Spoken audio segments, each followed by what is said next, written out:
The butterfly harness is an additional support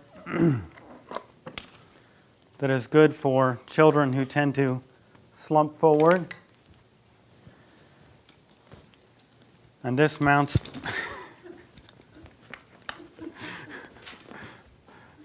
directly to the top edge of the backrest with these two buckles.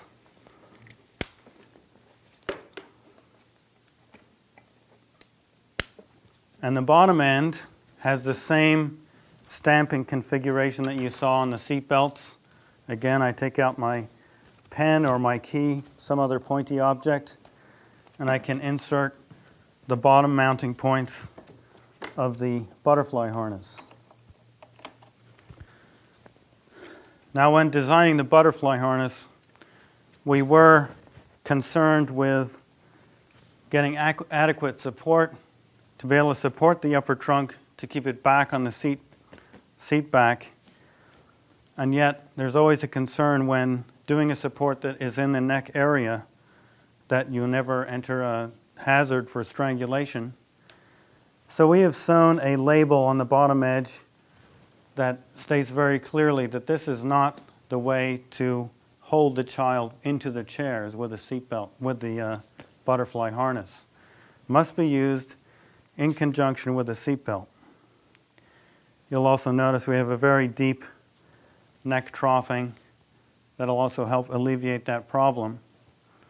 And the way we mounted the seatbelt, the butterfly harness, the socket end is at the bottom and the prong end is at the top, so there'll be no way you can get it upside down, and that which would definitely present a hazard for choking. So that is the butterfly harness. The armrest can be adjusted up and down vertically by depressing this white button, or can be removed all the way for lateral transfers. Has a white trigger on the side that I can use to adjust the angle of the armrest. That's especially nice if you are using it in conjunction with the tray. The tray, this is the one item we did keep from Rifton seating, has a single hand latch that allows you to mount it to the armrest.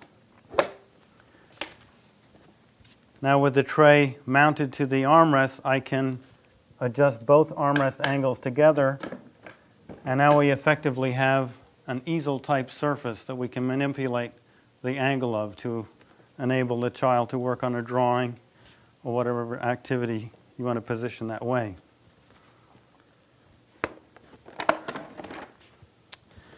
An alternative to the armrest is our forearm prompt system. Anyone who has worked with the pacer will be very familiar with the forearm prompts that we offer with the pacer.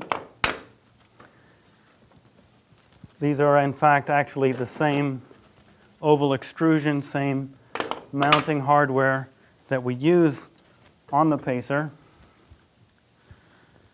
And the reason we introduced this to a chair is because very often a child will benefit greatly by being able to stabilize their upper trunk, even with one arm. If that gives them the anchor they need to enable them to use the other hand in an activity at the table, or with both forearm prompts on. Now your chair would look like that. Now one set of forearm prompts may be suitable to have it shared between several chairs within a school. If you want to do that upper trunk therapy, being able to get the child to have their head up so maybe they can interact with a speech therapist. Some people have used it very effectively that way. You have the same flexibility of adjustment that you see with a pacer forearm prompt, of being able to adjust it up and down, loosening the knob, sliding it up and down on the oval extrusion, loosening the knob here to rotate it, or change the angle down or up, or whatever angle you may need to arrive at to fully support a child's hand and arm. So these are the many options that we offer for upper trunk control and head support.